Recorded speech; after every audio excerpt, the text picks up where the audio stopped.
Hello दोस्तों, good morning. स्वागत है एक बार फिर से आप सभी का एमजेटी एजुकेशन में। आज है साल का आखिरी दिन, 31 दिसंबर 2025 से बनने वाले सभी महत्वपूर्ण करंट अफेयर के क्वेश्चंस को आज हम लोग पढ़ने वाले हैं डिटेल से। काफ़ी ज़्यादा एक्स्ट्रा फैक्ट हैं, स्टैटिक जानकारियां हैं, तो एंड तक बने रहना, बहुत कुछ जानने को मिलेगा। आगे बढ़ने से पहले एक ज़रूरी सूचना, कल से ये वीडियोज़ आपको एमजेटी करंट अफेयर नए चैनल पर मिलेगी। एमजेटी करंट अफेयर चैनल का लिंक डिस्क्रिप्शन में दिया गया है। इसके अलावा आप यहाँ वीडियो के नीचे देख रहे होगे लोगो बना होगा, उस लोगो पे 2 लोगो दिखेगा, उस पर क्लिक कीजिए जहाँ सब्सक्राइब लिखा है। क्लिक करेंगे तो एमजेटी करंट अफेयर का भी लिख कर आएगा, उसके नीचे आप सब्सक्राइब कर देना, वो चैनल भी सब्सक्राइब हो जाएगा और आगे से उसी पर आपको करंट अफेयर की क्लासेस मिलने वाली है। ये हम लोग परिवर्तन करने जा रहे हैं नए साल पर, जिससे आपको करंट अफेयर का सारा सेगमेंट एक ही जगह पर सिस्टमैटिक तरीके से मिलने लगे। ठीक है, कल से ही उस पर सारी क्लासेस आने लगेंगी और भी जो डेली वीकली मंथली है सब उस पर आपको मिलेगा। ठीक है, नए चैनल पर। तो एमजेटी करंट अफेयर सब्सक्राइब जरूर करें। सबसे पहले कल का रिवीजन करेंगे। कल जो भी हम लोगों ने पढ़ा था, कल पढ़ा था हम लोगों ने स्वदेशी एमआरआई स्कैनर। इसको विकसित किया है वोक्सल ग्रिड्स ने, ये स्वदेशी स्टार्टअप है। इसके अलावा पद्मश्री सुदर्शन पटनायक ने उड़ीसा के नीलाद्री बीच पर अभी सेंटा क्रॉस की एक मूर्ति बनाई है, जो कि सेब और रेत से बनी है, एप्पल्स और सैंड से बनी है। चीन ने अभी विश्व की सबसे लंबी एक्सप्रेसवे सुरंग का उद्घाटन किया है सिनजियांग में, ये 22.2 किलोमीटर लंबी है। और अमेरिका ने H1B वीज़ा चयन प्रक्रिया में बदलाव किया, लॉटरी सिस्टम हटा करके इसे वेतन बेस्ड यानी कि सैलरी बेस्ड कर दिया है। बिहार के पहले सुपर कंप्यूटर परमरुद्र का उद्घाटन IIT पटना में किया गया। और इसके अलावा केंद्र ने अभी 3 वरिष्ठ अधिवक्ताओं को अतिरिक्त सॉलिसिटर जनरल के रूप में नियुक्त किया है। आतंकवाद और संगठित अपराध पर अंकुश लगाने के लिए भारत सरकार ने अभी लॉन्च किया है LLRF डेटाबेस। इस सब के बारे में मैंने कल आपको डिटेल से समझाया था। बैडमिंटन वर्ल्ड फेडरेशन ने एथलीट कमीशन का चेयरपर्सन नियुक्त किया है PV सिंधु को। विजयवाड़ा में 27वीं सीनियर राष्ट्रीय बैडमिंटन चैंपियनशिप हुई महिलाओं की, सूर्या करिश्मा तामिरी ने जीता हुआ है महिला एकल। BIS ने अगरबत्ती के लिए मानक स्टैंडर्ड जारी किया है, IS 19412/2025। तो ये टॉप 10 करंट अफेयर के क्वेश्चन थे कल की वीडियो से, जिनका आपने किया रिवीजन। इस वीडियो की PDF फाइल और क्विज आपको एमजेटी ऐप पर दे दी गई है, वहां से आप प्राप्त कर सकते हो। एमजेटी ऐप पर ही न्यू ईयर का ऑफर चल रहा है, इसका भी आप फायदा उठाइए। चलिए देखते हैं पहला क्वेश्चन। आज का पहला क्वेश्चन है, हिमाचल प्रदेश सरकार ने औद्योगिक भांग की खेती करने के लिए प्रोत्साहित करने वाला कौन सा पहल शुरू किया? तो औद्योगिक भांग की खेती ये अब लीगल होगा हिमाचल प्रदेश में। औद्योगिक भांग की खेती, इसके लिए एक पहल शुरू की गई है, ग्रीन टू गोल्ड। क्या है? ग्रीन टू गोल्ड पहल शुरू की गई है। इस पहल के तहत औद्योगिक भांग की खेती को प्रोत्साहित किया जाएगा। हिमाचल प्रदेश सरकार ने इसको शुरू किया हुआ है। भांग की खेती का वैधीकरण किया जाएगा, कानूनी इसको मान्यता भी मिलेगी। इसके फायदे ये हैं कि वस्त्र और कागज निर्माण में ये काफ़ी ज़्यादा हेल्पफुल होगा। साथ ही साथ उद्योगों में औषधियों के रूप में भी भांग जो है काफ़ी ज़्यादा यूज़फुल होता है, तो औषधि बनाने में भी इसका काम लिया जाएगा। हालांकि ये जो भांग की टाइप होगी, इसमें THC सीमा, THC लिमिट जो है वो 0.3% से कम होगा, यानी ये नशीली टाइप वाला भांग नहीं होगा। ठीक है, नशा उतना ज़्यादा नहीं करेगा, औषधीय उपयोग के लिए ये किया जाएगा। तो इसका राजस्व है, बताया जा रहा है अगर इसका विस्तारित कर दिया जाएगा तो प्रतिवर्ष 1000 से 2000 करोड़ का इसके रेवेन्यू ये बना करके देगा हिमाचल प्रदेश सरकार को। तो इसलिए इसको लाया गया है। सौंदर्य प्रसाधन, दवा, जैव ईंधन, बायोप्लास्टिक, वस्त्र, भांग, कंक्रीट, ये सब बनाने में काम आता है। ये हिमाचल प्रदेश के बारे में अगर जानना चाहो तो भारत के मैप में आपको यहाँ पर दिख जाएगा हिमाचल प्रदेश। राजधानी इसकी धर्मशाला और शिमला होती है। यहाँ के CM सुखविंदर सिंह सुक्खू हैं। यहाँ के गवर्नर शिव प्रताप शुक्ला जी हैं। खजियावार झील है, परासर झील है, रेणुका झील है, चंद्रताल, सूरजताल, ये यहाँ प्रमुख झीलें हैं। Great Himalayan national park pin valley, pin valley बहुत पूछा जाता है, पिन वैली याद रखना। ठीक है, कहाँ पर है? हिमाचल प्रदेश में है। नाटी, कटकड़ी, घुघटी, ये यहाँ लोक नृत्य है। नाटी भी पूछा जाता है। कालीछो दर्रा, कुगती दर्रा है। कसौली, धर्मशाला, मनाली। 12 जिले हैं, 68 विधानसभा में सीटें हैं, 4 यहाँ से लोकसभा में, 3 सीट जाती है राज्यसभा में हिमाचल प्रदेश से। अगला क्वेश्चन, चीन ने हाल ही में ताइवान के आसपास कौन सा सैन्याभ्यास किया? तो चीन ने ताइवान के आसपास एक बड़ा सैन्याभ्यास करना शुरू किया है, जिसका नाम है जस्टिस मिशन।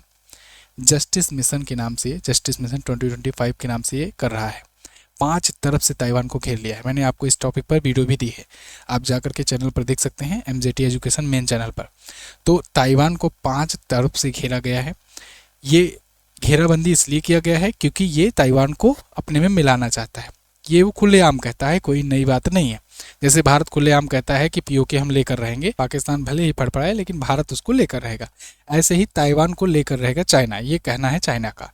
ताइवान जो है वो बहुत सारी स्ट्रेटजीज अपनाता है, अमेरिका की मदद वगैरह लेता है। कैसे क्या करता है ये मैंने आपको उस वीडियो में बताया है, आप देखिएगा डिटेल से। खैर यहाँ पर मोटा मोटा फैक्ट वाइज जान लेते हैं।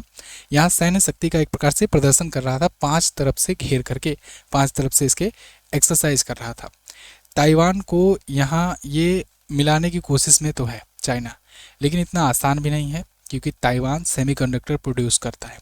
दुनिया भर में 80% सेमीकंडक्टर अकेले सप्लाई करता है ताइवान। और ये इतना बड़ा सप्लाई चेन है कि आप समझो कि इस वजह से अमेरिका भी मजबूर हो जाता है ताइवान को बचाने को लेकर।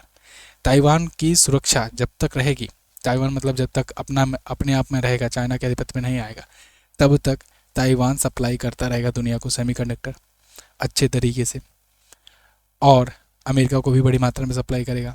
अगर ताइवान को चाइना ले लिया तो एक तो वो सप्लाई चेन चाइना की हो जाएगी, चाइना का कंट्रोल हो जाएगा। चाइना जिसका मन करे उसको सप्लाई करेगा, जिसको नहीं मन करेगा वो रेयर अर्थ मिनरल्स सप्लाई नहीं करेगा, सेमीकंडक्टर मटेरियल्स सप्लाई नहीं करेगा। तो उससे इलेक्ट्रॉनिक्स चीज़ों में अचानक से दाम बढ़ जाएंगे। दूसरा ये कि एक तो चाइना वैसे ही मिनरल्स को अपने दबा कर रखता है और ऐसे चिप या एआई में आगे तेज़ी से बढ़ता जा रहा है, कंपटीशन बनता जा रहा है अमेरिका का। ऐसे में एक बड़ा मार्केट उसके पास आ जाएगा तो वो अमेरिका को पीछे कर देगा। इस डर से अमेरिका की मजबूरी बन जाती है ताइवान की मदद करना। खैर यहाँ ताइवान जो है इसके आसपास ये एक्सरसाइज हो रही है और देखा जाएगा आगे क्या होता है। कुछ और एक्सरसाइजेस हैं उसका रिवीजन करेंगे, जैसे हरिमो शक्ति भारत मलेशिया ने किया राजस्थान में। इक्वेरियन एक्वेरियन ये होता है भारत मालदीव के बीच। सूर्य किरण भारत नेपाल करता है। अजय वरियर भारत ब्रिटेन करता है। गरुण भारत और फ्रांस के बीच होता है। विनबैक्स एंड बहस भारत वियतनाम। मालाबार एक्सरसाइज ये मल्टी नेशनल एक्सरसाइज है, 4 देश मिलकर करते हैं, क्वाड के कंट्रीज करते हैं, ठीक है, भारत, जापान और ऑस्ट्रेलिया और यूएस। वायु समन्वय 2 भारतीय सेना ने किया। जाइमैक्स ये जापान इंडिया मैरीटाइम एक्सरसाइज है। समुद्र शक्ति भारत इंडोनेशिया के बीच। आश्रय हिंद ऑस्ट्रेलिया और हिंदुस्तान के बीच, यानी भारत और ऑस्ट्रेलिया के बीच एक्सरसाइज, ठीक है। ताइवान मैप में देखना चाहोगे तो देखिए वर्ल्ड मैप में आपको यहाँ पर दिखेगा अपना प्यारा भारत, यहाँ पर ऊपर चाइना दिखेगा और चाइना के पास में ये छोटा सा एक देश है ताइवान। ये इतना छोटा सा देश इसी को कब जाने की बात कर रहा था। ताइवान से स्टैटिक जानकारी। ताइवान की राजधानी ताइपे होती है। हालांकि भारत ऑफिशियली अभी ताइवान को एज ए कंट्री नहीं रिकॉग्नाइज करता है। ताइवान यूएन में चीनी ताइपे के नाम से जाना जाता है, मतलब ये यूएन का भी मेंबर नहीं है, एक कंट्री नहीं है। ये भले अपने आप के यहाँ अपने आप को कंट्री मानकर चलाते हों, लेकिन दुनिया में बहुत सारे देश हैं जो इसको कंट्री नहीं रिकॉग्नाइज करते हैं। भारत भी उसमें शामिल है। भारत इसको चीनी ताइपे कहता है। आप अक्सर सुनते हो कि जब कोई ऐसा इवेंट होता है, भारत के खिलाड़ी जाते हैं तो लिखा रहता है ना चीनी ताइपे खिलाड़ी को हरा करके, वही बात है। न्यू ताइपे यहाँ सबसे बड़ा शहर है। इसके अलावा यहाँ की मुद्रा पूछी जाएगी TWD यहाँ की मुद्रा होती है। ये रिंग ऑफ फायर में स्थित है। रिंग ऑफ फायर जो है मैं आपको भूकंप वाले क्लास में बता चुका हूँ। प्रशांत महासागर में ऐसा एक बड़ा रिंग ऑफ फायर है, मतलब एक कहने के लिए है आभासी ऐसा रिंग ऑफ फायर जहाँ सबसे ज़्यादा ज्वालामुखी फटती है, सबसे ज़्यादा भूकंप आते हैं क्योंकि सबसे ज़्यादा टेक्टोनिक प्लेट वहाँ पर टकराती है आपस में। सेमीकंडक्टर का वैश्विक केंद्र है TSMC इसकी कंपनी है जो प्रमुख चिप निर्माता कंपनी है। क्लियर है। चलिए आगे देखते हैं। एक और ज़रूरी बात, सेल का आज लास्ट ईयर का आखिरी दिन है, तो आप इस सेल का फ़ायदा उठाइए। आप MZT ऐप पर जाइए, new year coupon code use कीजिए, आपको मिलेगा ई बुक्स और वीडियो कोर्सेज पर 70% तक का डिस्काउंट। करंट अफेयर और स्टैटिक जीके का संकल्प बैच जिन लोगों ने नहीं लिया है ना, गलती कर रहे हो, इस बैच को तो ज़रूर लो क्योंकि इसमें मिलता है आपको करंट अफेयर की क्लासेस, साथ ही साथ इसमें ही आपको सेपरेट रूप से मंथली, सेपरेट रूप से आपको हर एक टॉपिक वाइज, चैप्टर वाइज का इसमें मॉक टेस्ट भी डलाया जा रहा है, प्रैक्टिस सेट भी डलाया जा रहा है, उसको भी आप सॉल्व कर सकते हो। इसके अलावा जो भी हमारी मंथली ई बुक्स आती हैं, सारी ई बुक्स आपको इसमें फ्री में मिल जाएंगी। इसके अलावा आपको स्टैटिक जीके की 30+ क्लासेस मिल जाएंगी। मतलब ओवरऑल आप किसी एग्जाम की तैयारी कर रहे हो तो क्या क्या चीज़ करंट अफेयर और स्टैटिक जीके से पूछा जा सकता है, वो सारा सेगमेंट एक ही कोर्स में है। तो आपको कहीं इधर उधर भटकना नहीं पड़ेगा, क्या पढ़ें क्या ना पढ़ें। आप शायद कोई ऐसे खुद से ढूंढने जाओगे तो कुछ पॉइंट या कुछ टॉपिक भूल जाओ, लेकिन यहाँ पर सारे टॉपिक दिए गए हैं सिस्टमेटिक ढंग से, तो आप पढ़ लोगे एक जगह पर। इसलिए मैं कह रहा हूँ इस बैच को जरूर परचेज कीजिए अभी के टाइम पर, जब यहाँ पर 70% का ऑफर चल रहा है, तो इसका आप फायदा उठाइए। ठीक है, याद रहे कूपन कोड में new year capital letter without any space type करोगे तभी आपको ये ऑफर का फायदा मिलेगा। ऐसे ही जीएस सफलता बैच है। जीएस सफलता 4.0 बैच में आप हिस्ट्री, इकोनॉमी, पॉलिटी, साइंस, ये सारी चीज़ों की क्लासेस, जियोग्राफी, ज़बरदस्त, मतलब आप समझो कि हिस्ट्री की 60 घंटे की क्लास है, 60 क्लासेस 60 घंटे की। आप एक बार ले डालोगे दोबारा ज़िंदगी में अभी आपको कहीं जी हिस्ट्री नहीं पढ़नी पड़ेगी। ज्योग्राफी आप हमसे एक बार पढ़ करके देखो, मैप वाइज अच्छे से तरीके से ज्योग्राफी पढ़ाया गया है। तो ये सारी क्लासेस मेरे द्वारा ली गई हैं, आप इस बार इसको ज्वाइन करके देखिए, अभी ऑफर है। आपको जीएस भी कहीं और से नहीं पढ़ना पड़ेगा, ना कोई किताब लेना है, ना आके कोई कुछ लेना है। ठीक है, आप एक बार पढ़ करके देखो। डेमो भी अवेलेबल है, डेमो जा करके फ्री में ले सकते हो। बाकी हमारे ई बुक्स में कंटेंट है। आप जब भी यूट्यूब से देखे हो, जब भी जुड़े हो, आपको इतना तो पता लग गया होगा कि हम लोग क्वालिटी कंटेंट देते हैं, क्वालिटी में कोई समझौता नहीं करते हैं। इसलिए ऐसे ही हम लोग वीडियो कोर्सेज में भी क्वालिटी कंटेंट दिए हैं। एक बार आप ज़रूर ले करके देखिए, आपको पता चल जाएगा किस प्रकार की क्वालिटी है। MZT ऐप पर ये सारी चीज़ें मिलेंगी। MZT ऐप का लिंक डिस्क्रिप्शन में और प्ले स्टोर पर मिल जाएगा ऐप। वीडियो कोर्स में जाना है, वहाँ से सेगमेंट बने होंगे आप, और भी एग्ज़ाम्स के भी हैं, एग्ज़ाम ओरिएंटेड भी कोर्सेज हैं, उसको भी आप चेक कर सकते हैं। बाकी हमारा व्हाट्सएप चैनल भी ज्वाइन कर लीजिए वीडियो नोटिफिकेशन वगैरह के लिए। अगला क्वेश्चन, उड़ीसा की पहली महिला मुख्य सचिव कौन बनी? पहली महिला मुख्य सचिव ये बनी हुई हैं अनु गर्ग। अनु गर्ग उड़ीसा राज्य के इतिहास में आज तक 1 अप्रैल 1936 को उड़ीसा बना ना, तभी तो 1 अप्रैल को उत्कल दिवस मनाते हैं।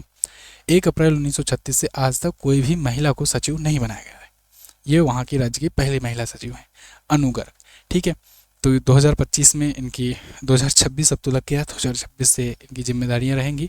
ठीक है, सीनियर मोस्ट IAS अधिकारी हैं। ये मनोज आहूजा की जगह पर आएंगी, जो अभी रिटायर हो रहे हैं 31 दिसंबर यानी आज के दिन। ये पहली महिला विकास आयुक्त भी थी। 1 मार्च 2023 को ये नियुक्त की गई थी, पहली महिला विकास आयुक्त। ये भी याद रखना, ये लाइन भी पूछा जा सकता है। खैर काफ़ी ज़्यादा पढ़ी लिखी हैं। ये भारत की पहली महिला से रिलेटेड स्ट्रैटेजी के। अब यहाँ पर बहुत ज़्यादा छोटा छोटा आपको दिख रहा होगा, इसलिए ये पेज जब मैं आपको दूंगा तो इसको आप PDF से रीडिंग लगा लेना। कुछ चीज़ें आपको PDF में भी पढ़ने के लिए दी जाती है, जिससे आप PDF से भी पढ़ाई करो। ऐसा ना हो कि आप वीडियो देखो और PDF में डाउनलोड करो। PDF दी जाती है, PDF से भी पढ़ाई करा करो। ठीक है, रात को रिवीजन कर लिया करो। रात को 9 बजे आपको PDF मिलती है, 9 बजे आपको टेलीग्राम पर PDF दी जाती है, और MZT ऐप पर भी आती है, तो वहाँ से आप PDF डाउनलोड करके पढ़ा करो। ठीक है ना, PDF में बहुत सारे, देखो भारत की पहली महिला जो भी है सारा कुछ दिया गया है। अगला, हाल ही में विमोचित पुस्तक मोदी युग में भारत का आर्थिक सशक्तिकरण, इसके लेखक कौन है? तो मोदी युग में भारत के आर्थिक सशक्तिकरण नाम से एक पुस्तक आई है। इस पुस्तक को अभी हाल ही में लिखा है प्रोफेसर सिकंदर कुमार ने। प्रोफेसर सिकंदर कुमार की ये पुस्तक है। इस पुस्तक में PM मोदी की आर्थिक नीतियों के बारे में चर्चा की गई है। इसका विमोचन अपने उपराष्ट्रपति ने किया। जानते हो अपने उपराष्ट्रपति का काम पुस्तकों का विमोचन करना भी होता है। जब राज्यसभा का कार्यकाल चल रहा होता है तब तो राज्यसभा देखते हैं, नहीं तो फिर बाकी टाइम पे पुस्तक का विमोचन करते हैं। तो CP राधाकृष्णन जी इसका विमोचन किए हैं। ठीक है, तो इस पुस्तक में PM मोदी के जो इकोनॉमी को बूस्ट करने के लिए जो चीज़ें की गई हैं, जो स्टेप्स उठाए गए हैं, उसके बारे में चर्चा की गई है। आप जानते हो कि 2014 के पहले जो है लगभग 8वें-10वें स्थान पर रहा करता था इंडिया टॉप इकोनॉमीज़ में। आज के टाइम पर 4थे स्थान पर आ गया है। तो इसमें जाहिर सी बात है बहुत सारी चीज़ें, बहुत सारे स्टेप्स हैं जिनका बड़ा योगदान रहा है। आप देखते हो निर्मला ताई कितना GST लूटती हैं। इसके अलावा डिजिटल इंडिया से UPI कितना बढ़िया कूट रहा है पूरी दुनिया में। तो ये सब चीज़ें जो हैं ये, और make in India, startup India, इसकी वजह से बड़ा परिवर्तन आया है, मतलब कि इकोनॉमी बूस्ट हुई है। अगला, मध्य प्रदेश ने किन 2 जिलों में अपना पहला PPP मेडिकल कॉलेज शुरू किया? तो मध्य प्रदेश ने अभी 2 जिलों में अपना पहला पब्लिक प्राइवेट पार्टनरशिप, यानी सरकारी और निजी दोनों के सहयोग से, पार्टनरशिप से मेडिकल कॉलेज शुरू किया गया है। तो ये पहला PPP मॉडल पर आधारित मेडिकल कॉलेज है जो मध्य प्रदेश के धार जिले और बैतूल जिले में शुरू किया गया है। धार और बैतूल जिले में। ठीक है, मैप में अगर आप स्थिति देखोगे तो बैतूल यहाँ पर है, धार यहाँ पर है मध्य प्रदेश के मैप में। तो देश का पहला PPP मेडिकल कॉलेज है और मध्य प्रदेश का भी पहला है। स्वास्थ्य सेवाओं का विस्तार करने के लिए, निजी निवेश को प्रोत्साहन करने के लिए और बेहतर चिकित्सा सुविधा देने के लिए। पब्लिक प्राइवेट पार्टनरशिप आप कई जगहों पर सुने होंगे, PPP मॉडल पर। इसमें क्या होता है, इसमें प्राइवेट एंटिटी भी शामिल होती है, पब्लिक एंटिटी भी रहती है, मतलब कुछ परसेंटेज। जैसे मैं एग्जांपल आपको बताऊं बहुत सही, मेट्रो है, जैसे रेलवे है वो पब्लिक बॉडी है, मतलब वो सरकार की बॉडी है। सरकारी बैंक हैं वो सरकार की बॉडी है। मेट्रो है वो पब्लिक पार्टनरशिप मॉडल पर है, पब्लिक प्राइवेट पार्टनरशिप पर, पीपीपी मॉडल पर। तो यानी उसमें सरकार का भी स्वामित्व रहता है और निजी का भी स्वामित्व रहता है। तो इस सुविधा में बेहतर सुविधाएं देखने को मिलती है। थोड़ा कॉस्टली ज़रूर होता है, लेकिन सुविधा, स्वच्छता, ये सब चीज़ें बेटर देखने को मिलती हैं। जी, अभी आपने मध्य प्रदेश में ही देखा होगा कि एक भारत का पहला प्राइवेट रेलवे स्टेशन खोला गया है, निजी रेलवे स्टेशन, ठीक है ना। तो वो भी वहाँ की मतलब चाक चौबंद, ये सब साफ़ सफाई, इसकी वीडियोज़ वगैरह अक्सर वायरल होते हैं, दिखाया जाता है। देखो सरकार का रहता है तो लोग गंदगी कर देते हैं, और वही प्राइवेट कंपनी कोई खोल के चलाएगी स्टेशन तो पता लगता है एकदम सब सारा रूल सब फॉलो करने लगते हैं। लेकिन ये दिक्कत भी है, अगर प्राइवेट कंपनी चलाएगी तो अपने हिसाब से रेट तय करेगी, जैसे एयरपोर्ट वगैरह है, ठीक है। मैं एक बार गया था लखनऊ एयरपोर्ट पर, बाहर निकलने लगे, पता लग रहा है 250 लिया वहाँ से निकलने का। वो बाइक लेकर के गए थे, मतलब पार्किंग से बाहर निकलने का, ठीक है। वहाँ बाइक से ले जा करके खड़ा किया, तो अब उसमें कुछ नहीं कर सकते, किसी शिकायत नहीं कर सकते। वो भाई जिस प्राइवेट एंटिटी का है वो लेगा उसको, ठीक है। खैर, लखनऊ वाला एयरपोर्ट अडानी के हाथ में है। धार और बैतूल जिलों में देश का पहला पीपीपी मॉडल ये है। जेपी नड्डा जी जो कि स्वास्थ्य मंत्री हैं, इन्होंने इसका उद्घाटन किया है। इसीलिए प्राइवेटाइजेशन का विरोध होता है ना। कटनी और पन्ना में अब आगे चल करके खुलने वाली है, अभी 2 जिलों में है, फिर ये 2 जिले, फिर और जिले, ठीक है। चलो, मेडिकल सेक्टर में है तो सरकारी नौकरी भूल ही जाओ। तो 25 एकड़ की भूमि पर पट्टे पर ये दिया जा रहा है इसके लिए। अगला, किस राज्य ने चिकित्सा क्षेत्र शिक्षा में पारदर्शिता के लिए ई स्वास्थ्य संवाद प्लेटफॉर्म लॉन्च किया? चिकित्सा शिक्षा में पारदर्शिता के लिए ई स्वास्थ्य संवाद ये लॉन्च किया है अभी राजस्थान ने। राजस्थान सरकार के द्वारा अभी ई स्वास्थ्य संवाद शुरू किया गया है, जिससे जो मेडिकल एजुकेशन है उसमें ट्रांसपेरेंसी लाई जा सके और साथ ही साथ उसको और ज़्यादा बेटर किया जा सके, है ना। तो ई स्वास्थ्य संवाद होगा, कुल मिला करके जो स्वास्थ्य के अधिकारी होंगे, इससे रिलेटेड स्टाफ्स होंगे, उनसे वर्चुअल ही मीटिंग हुआ करेगी, समय समय पर फीडबैक वगैरह लेना, क्या क्या रिपोर्ट है, क्या कुछ है, सब कुछ लेना, ये ई पारदर्शिता लाने के लिए किया जा रहा है। तो गुणवत्ता में भी सुधार आएगा, ठीक है। पारदर्शिता बढ़ावा मिलेगा, जवाबदेही सुनिश्चित होगी कि इसका क्या रिस्पॉन्सिबल, किस चीज़ के लिए कौन है, ये भी होगा। भजन लाल शर्मा जो कि वहाँ के मुख्यमंत्री हैं, इन्होंने इसकी शुरुआत की हुई है। अभी राजस्थान चर्चे में रहा था अरावली को लेकर के, मैंने आपको डिटेल से एक वीडियो दे करके समझाया हुआ है अरावली वाला मैटर, आप उसको देखिएगा, सुप्रीम कोर्ट का जो निर्णय आया था उसको। जयपुर यहाँ की राजधानी है राजस्थान की। राजस्थान सबसे बड़ा राज्य है क्षेत्रफल की दृष्टि से, जनसंख्या की दृष्टि से उत्तर प्रदेश सबसे बड़ा राज्य है। क्षेत्रफल की दृष्टि से राजस्थान पहला, मध्य प्रदेश दूसरा और महाराष्ट्र तीसरा, उत्तर प्रदेश चौथा सबसे बड़ा राज्य है, ठीक है ना, क्षेत्रफल वाले। पुष्कर झील, राजसमंद, जयसमंद, सांभर, पिछोला, फतेह सागर, ये प्रमुख झीलें हैं यहाँ पर। सरिस्का नेशनल पार्क, रणथंभौर राष्ट्रीय उद्यान, ये सब अरावली रेंज में आती है। ऐसे केवला द्वीप, घाना पक्षी विहार, ये सब राजस्थान में है। घूमर, पनिहारी, कालबेलिया, गुगा नृत्य है। उदयपुर, जैसलमेर, अजमेर, रणथंभौर, पुष्कर, ये प्रमुख चर्चित स्थल हैं। भजनलाल शर्मा यहाँ के सीएम हैं बीजेपी पार्टी से। हरिभाऊ किशन बागड़े यहाँ के गवर्नर। 41 जिले हैं, विधानसभा में 200, लोकसभा में 25 सीट और राज्यसभा में 10 सीट यहाँ से जाती है, ठीक है। अगला, हुरून इंडिया रिच लिस्ट के अनुसार विश्व स्तर पर सबसे अमीर भारतीय पेशेवर प्रबंधक किसे नामित किया गया? सबसे अमीर भारतीय पेशेवर प्रबंधक मतलब प्रोफेशनल मैनेजर, तो ये नियुक्त की गई हैं अभी जयश्री उल्लाल। जयश्री उल्लाल अगर आपको याद हो तो ये एरिस्टा नेटवर्क में नियुक्त की गई थी, है ना। एरिस्टा नेटवर्क में ये अध्यक्ष और सीईओ के रूप में नियुक्त की गई थी, तो ये वहाँ पर काम कर रही हैं। ये विश्व में सबसे अमीर भारतीय पेशेवर प्रबंधक के रूप में काम कर रही हैं आज के रूप में। इन्होंने देखिए 2024 में इनके नेतृत्व में कंपनी का राजस्व $7 बिलियन रहा, जो साल 20% की ग्रोथ दिखाया है। इस वजह से इतना बढ़िया ग्रोथ दिलाने के लिए इनके नेतृत्व को सराहा गया और इनको ये अचीवमेंट दिया गया। T20 इंटरनेशनल मैच की एक पारी में 8 विकेट लेने वाले विश्व के पहले गेंदबाज कौन बने? एक पारी में 8 विकेट, वो भी T20 में। वनडे में भी 10 ऑफ 10 कई बार लिया जा चुका है, अनिल कुंबले वगैरह ले चुके हैं भारत के भी। टेस्ट में तो पता नहीं कितनी बार लिया जा चुका है 10 ऑन 10, लेकिन T20 में अभी तक 8 विकेट भी कोई नहीं लिया था एक ही पारी में, एक ही गेंदबाज द्वारा, है ना। एक ही पारी होती है, मतलब 2 ही पारी। तो 8 विकेट जो है ये लिया है किसने? ये लिया है सोनम येसे ने। सोनम येसे ये किस देश के खिलाड़ी हैं? ये भूटान के हैं, भूटान के। अब आप कहोगे भूटान की भी क्रिकेट टीम है क्या? हाँ, थोड़ा मोड़ा उभरती हुई टीम है, क्वालिफाई ये लोग भले ना कर पाए। भूटान ने म्यांमार को हराया, मतलब दोनों ही लो लेवल की टीम थी। कोई भी एक खिलाड़ी अगर चमक जाता है तो वो सब कुछ तहस नहस कर देता है ना। और कमज़ोर टीमों में ये होता है कि कोई एक खिलाड़ी रहता है, वो अकेले ही सर्वे सर्वा होता है। खैर, ये सोनम येसे ने म्यांमार के खिलाफ ये रिकॉर्ड बनाया है, और ये रिकॉर्ड ऐसा है कि पूरे विश्व में अभी तक कोई नहीं कर पाया है, क्योंकि विश्व में बाकी जो टीमें हैं वो टक्करदार टीमों से लड़ती हैं उतना, है ना। 22 वर्ष का ये युवा गेंदबाज है। खैर, 4 ओवर में मात्र 7 रन देकर 8 विकेट के लिए, मिडन ओवर भी शामिल था इसने। 4 ओवर ही मिलते हैं, इसलिए भी 8 विकेट नहीं हो पाते जल्दी किसी के। हाल ही में 2000 साल पुराना कुषाणकालीन बौद्ध स्थल जम्मू कश्मीर के किस गांव में खोजा गया? तो 2000 साल पुराना कुषाण काल का बौद्ध स्थल खोजा गया है जम्मू कश्मीर के जेहनपोरा में। जेहनपोरा, जेहनपोरा जो है ये बारामूला में पड़ता है, जम्मू कश्मीर के बारामूला जिले में। और यहाँ पर बौद्ध स्थल खोजा गया है कुषाण काल का। अगर आपको याद हो तो पहली शताब्दी में कुषाण वंश का शासन रहा करता था। कनिष्क वहाँ पर बहुत प्रतापी राजा हुआ करते थे, है ना, कुषाण वंश में। कनिष्क के टाइम पर बौद्ध संगीति भी हुई थी, चौथी वाली जो हुई थी, वो लास्ट वाली कनिष्क के टाइम पर ही हुई थी। तो कनिष्क जो है, समझो आप जैसे उत्तर भारत में और पूरे भारत में जैसे एक टाइम पर अशोक का, सम्राट अशोक का टाइम पीरियड था, ऐसे ही जम्मू कश्मीर का अशोक इन्हें कहा जाता था, कनिष्क को।